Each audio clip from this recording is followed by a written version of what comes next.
മലപ്പുറം ജില്ലയിലെ പ്രധാന ക്ഷേത്രങ്ങളിലൊന്നാണ് കാടാമ്പുഴ ഭഗവതി ക്ഷേത്രം. മേൽക്കൂരയില്ലാത്ത ക്ഷേത്രത്തിലെ പ്രധാന പ്രതിഷ്ഠ ദുർഗാദേവിയാണ്. പ്രധാന വഴിപാടുകളാണ് മുട്ടറുക്കലും പൂമൂടലും.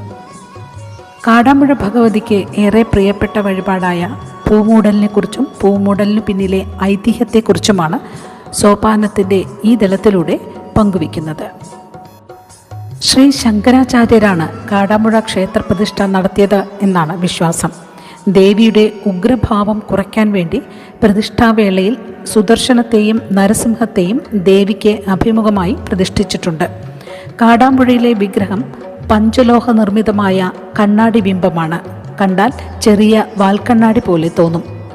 ശ്രീകോവിലിൽ ഗണപതിയുടെയും വിഷ്ണുവിൻ്റെയും സങ്കല്പ പ്രതിഷ്ഠകളുമുണ്ട്.